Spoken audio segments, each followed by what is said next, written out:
Mucha suerte, señor ministro. Gracias por estos minutos. Le deseo un feliz día. A usted, Néstor, muchas gracias y a todos. Sí. Felipe, tiene razón el ministro en que no conocemos el texto íntegro de la reforma a la salud. Este es el gran proyecto del gobierno, sin ninguna duda, el que más va a afectar a la gente. Pero no, sí conocemos algunos brochazos.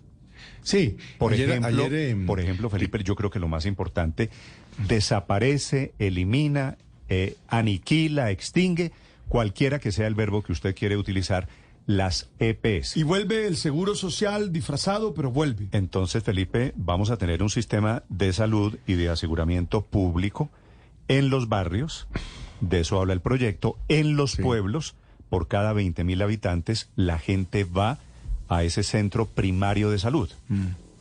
No, esto va a ser un retroceso de más de 30 años, Néstor. ¿Usted cree, Felipe, que es retroceso?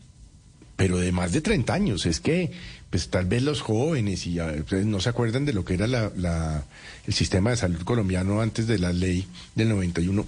Eso, lo que están haciendo es destrozar no solo las EPS, sino la salud de 50 millones de colombianos. ¿De dónde acá tenemos centros de salud para que nosotros nos vayamos y nos empadronemos 20.000, por ejemplo? Chapinero no tiene. En Bogotá hay 4 centros de la subred de salud, 4. Entonces, 8 millones de bogotanos tenemos que ir a esos 4 a empadronarnos. Felipe, 1, a ver. 2, consiga una cita. ¿Qué cambia? Usted hoy en día, si a usted le duele la cabeza, si tiene un accidente, si se fractura, usted llama a la EPS, a su EPS y pide una cita médica, ¿cierto? Sí, o cuando llega uno por urgencias, pues que lo primero que le preguntan es cuál es su EPS y si es un caso grave, pues le hacen la cosa, Néstor. Entonces, que haya centros de atención básicos primarios. Centro de atención primaria se va a llamar según el proyecto de Quiere decir Radio. que usted llega a ese centro, usted y yo vamos a la misma zona, por ejemplo. Pero tienen que empadronarse, no es que usted llegue a un sitio y lo atienden porque sí. Si usted vive en Chapinero o vive en Kennedy, sí, eso es empadronarse, usted tiene que ir a un sitio, pero eso a registrarse. Empadronarse, pues claro, si está localizado, pues no me parece grave. Usted dice, el señor Ricardo Ospina vive en el barrio Olivo, en Santa Marta. Vive en La Ceiba, en Kennedy, donde sea. En Barranquilla. Y entonces lo atienden en el centro de salud de Kennedy o del Olivo, donde sea. Oiga, eso se dice fácil, pero yo lo imagino en los barrios pobres cada que conozco. CAP debe atender a 20.000 personas, según el proyecto del gobierno. Cada CAP debe atender a 20.000 personas. Y depende de la Secretaría de Salud. Entonces significaría construir ¿cuántos centros de atención primaria? Pues ayer hicimos la cuenta con el exministro Fernando Ruiz. Divide usted los 56 millones de colombianos entre 20.000 y da el número de CAPs que deben construirse en todo el país. Y entonces serán médicos oficiales, ¿cierto? Sí. Contratados por el Estado. Dependiendo de alcaldías fundamentalmente, porque los alcaldes y secretarios de salud son los encargados de nombrar los directores de los CAPs, de nombrar la institucionalidad de los CAPs. Y se enreda el tema, por ejemplo, cuando usted tiene que hablar de un sistema que es complejo, lo decía yo en la editorial, el sistema de referencia y contrarreferencia, que es una cosa complicadísima, pero que es básicamente el protocolo que utilizan los sistemas y las clínicas y hospitales cuando usted tienen que remitirlo. Hay una cantidad de personas detrás haciendo ese trabajo hoy desde la CPS, incluso con unos call centers gigantes que desaparecerían si acaba la reforma de la salud y tienen que empezar a contratar gente desde el Estado para cumplir con esas mismas funciones, por ejemplo. Eso que ustedes describen, Néstor, es una cosa que ocurre en más de la mitad de los municipios de Colombia ya hoy, que cuando una persona necesita un médico, va a un centro de salud o a un hospital no me acuerdo cómo se llama, de primera categoría, de primer nivel, que es lo único que hay en su municipio. Pues claro que en Bogotá nosotros tenemos pues una posibilidad enorme porque hay EPS a las que la gente está Néstor. Afiliada, Héctor. No, sí, pero hay EPS, pero las EPS... La intermediación que tanto le molesta pero las EPS lo que hacen es atender a través de esas instituciones prestadoras de salud. Usted coja cualquier municipio de menos de 50.000 habitantes, que hay 800 en Colombia, y pregúntese cuántas clínicas privadas existen. Coja un municipio cualquiera, coja el municipio... Le voy a mencionar uno que yo conozco. Todo el país va a funcionar como funcionan municipios pequeños en Colombia. No, al contrario. Lo ideal le estoy sería diciendo, llevar clínicas y hospitales a esos pueblos donde no hay. Ok, pero es que, digamos, como estamos aterrados con que hay unos centros de salud en donde el director es el que lo nombra, es el alcalde y tal, pues le estoy diciendo, eso ocurre en 800 municipios de Colombia hoy. No, son 800. Sí, señor, así existe. 800 municipios de Colombia tienen... Héctor. 800 municipios de Colombia tienen menos de 50.000 habitantes, Néstor. Y en esos municipios pequeños, le iba a mencionar uno que yo conozco en detalle, que es el municipio de Barichara. En el municipio de Barichara hay un hospital que, entre otras cosas, debo decirle que funciona bastante bien en términos relativos, digamos, en los términos relativos de un municipio de 6.000 habitantes, en el que a usted, pues, si tiene una necesidad de atención médica, vaya. Claro, ¿qué es lo que pasa si usted vaya y necesita una atención especializada? Que no hay un médico especialista y entonces le toca ir a San Gil o a Socorro, y ahí empiezan un poco los problemas. Así funciona el sistema de salud, y le estoy hablando de un municipio que tiene, que tiene cero desempleo, allá murió un que actor tiene cero que se desempleo. llama Toto Vega. Héctor, si las cuentas que usted está haciendo fueran ciertas, murió en San Gil por para la no razón discutir, que yo le estoy señalando. Eso quiere decir que hay más o menos en esos 800 municipios que tienen menos de 50.000 habitantes, las cuentas, las matemáticas, le dan que hay 14 millones de personas que viven en esos municipios. Y a los otros 34 millones de colombianos, ¿usted qué les dice? Por eso, que lo que queremos es empeorar lo que funciona bien en las grandes ciudades hoy. No, de acuerdo. Lo que le quiero decir es, no nos aterremos, digamos, por el tema de que es que allá hay unos municipios donde los alcaldes van a meter la mano. No. Pero lo que hay que hacer es llevar a esos municipios un buen sistema de salud que tiene el otro 90% de los colombianos. Funciona relativamente bien, Néstor. No, yo le acabo de poner el ejemplo de Barichara, pero le puedo poner otro ejemplo de otro municipio que conozco bien, que se llama Suezca, en Cundinamarca. Héctor, ojo allá aquí. hay otra vez un hospital público en el que si usted se enferma y necesita una atención especializada, van a acabar lo con tienen las que llevar a EPS. Zipaquirá, ¿Usted ha entendido lo que significa eso? O a traer Dígame, al Héctor, ¿usted hospital de la Samaritana. entiende?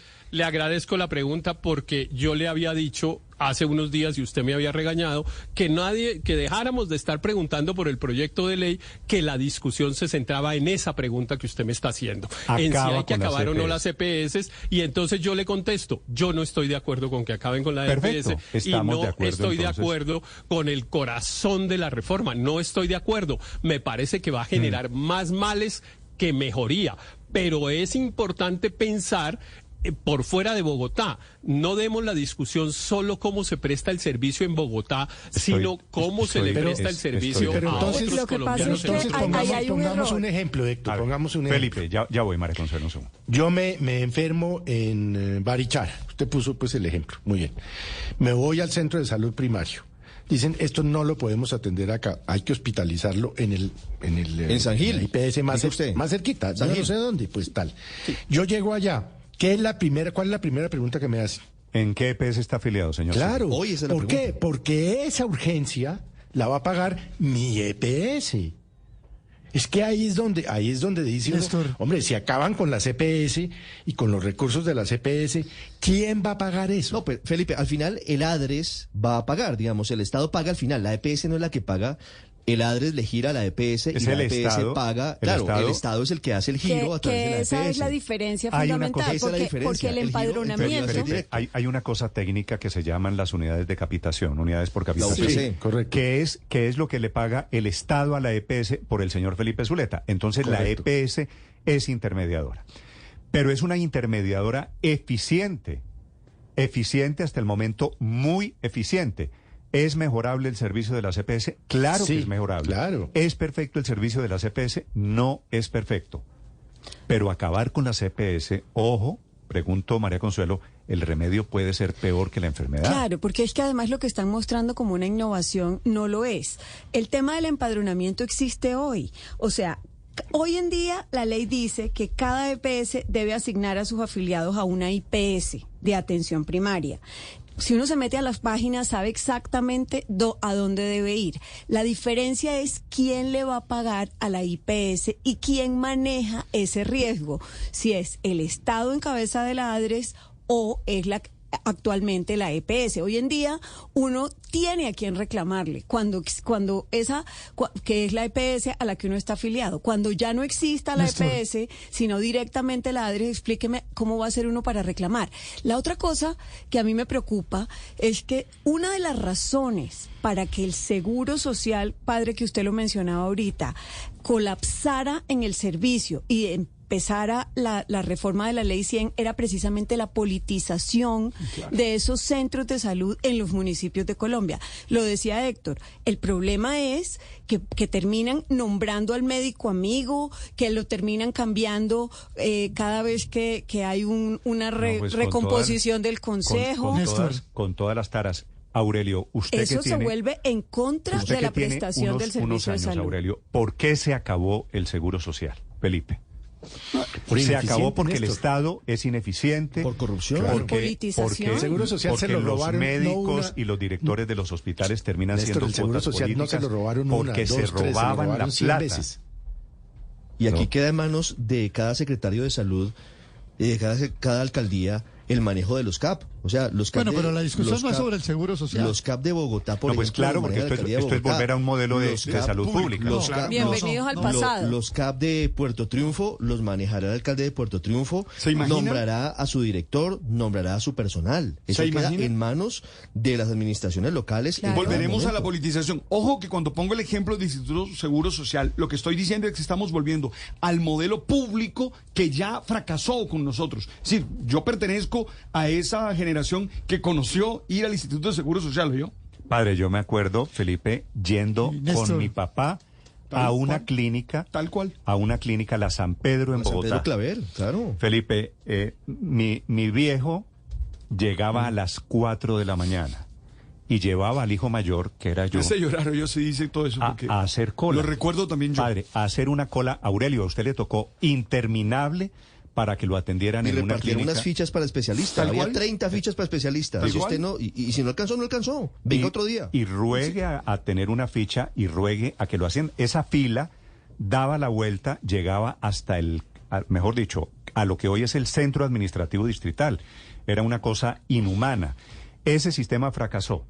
¿El de hoy es perfecto, Felipe? No es perfecto. Pero funciona bien, Néstor. Mire, para personas que tienen enfermedades complicadas, Néstor. le voy a traer a colación el caso de una de mis hermanas que tiene una enfermedad huérfana hace muchos años y pues que padece unos dolores tremendos. De no haber sido por su EPS, yo no sé qué habría pasado. Lo que le han alcanzado a hacer los médicos especializados, las medicinas que le han dado en los últimos 10 años, eso no lo hubiera podido pagar jamás ni ella ni su familia. Sí. Néstor. Bueno, Felipe, voy a Es un preguntarle a caso los oyentes en qué millones, piensan Néstor. de patas arribiar, si me permiten la expresión, poner patas arriba el actual sistema de salud. ¿Saben cuánta plata hay anualmente por cada colombiano en salud en el ADRES? 1.289.000 pesos. También. Sí, así es, 1.289.000 pesos. ¿Sabe quién gestiona el riesgo? ¿Sabe quién hace el trabajo para que sea lo mejor posible con esa plata? Pues la CPS. ¿Quién lo va a hacer ahora? ¿Quién se va a encargar de la auditoría? El riesgo financiero, porque es que hay dos riesgos, ¿no? El riesgo financiero y el riesgo en salud. ¿De qué se trata realmente la reforma? ¿Y qué es lo que a mí me preocupa de la reforma? A mí no me preocupa de la reforma el que las EPS no vayan a manejar la plata. Eso no me preocupa. Yo creo que eso al final lo pueden resolver. A mí lo que me preocupa es la otra parte, que es la parte oscura del proyecto que yo no logro elucidar. ¿Quién asegura? El riesgo en salud. ¿Cuál es la gestión del riesgo en salud? Es decir, eso lo está tratando de resolver el proyecto de ley hasta donde podemos Pero entender. Aurelio, es que usted piensa como economista. Piense como piensan el 99.99999% de los colombianos. ¿Quién me va a atender a mí? ¿Cómo llego yo al médico? ¿Con quién hablo para la cita? ¿Quién me da los medicamentos? ¿Qué tanto se me va a subir la cuota moderadora, por ejemplo? Bueno, el efecto en la medicina precisamente. prepagada, que me dicen aquí algunos oyentes, va a ser inevitable si no hay EPS, por supuesto. Claro, si no hay integración. Entonces, Ahora, un régimen tarifario único, entonces costará lo mismo o pagarán lo mismo a un médico en Bogotá que a un médico en el Guainía. Entonces, imagínese usted qué estímulo tiene un médico para irse a esos rincones apartados del país y le van a pagar lo mismo que le pagarían en una ciudad en donde tiene todas las facilidades. Trato de continuar. Precisamente Esa es la parte que no está clara en la reforma, es la parte oculta, que es la que genera toda la incertidumbre que hemos estado oyendo toda la mañana en las distintas inquietudes.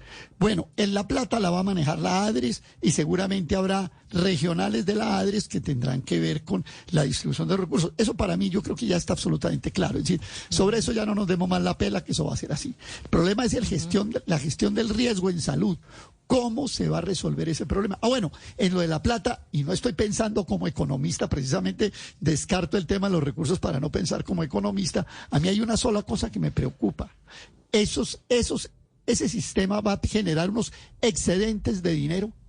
Creo que todo sistema genera excedentes. Esa es la gran pregunta. La gran pregunta es que hoy, y la verdad es que en el gobierno hay preocupación en el equipo económico, porque Aurelio, hoy no se conoce cuál es el impacto fiscal de la reforma.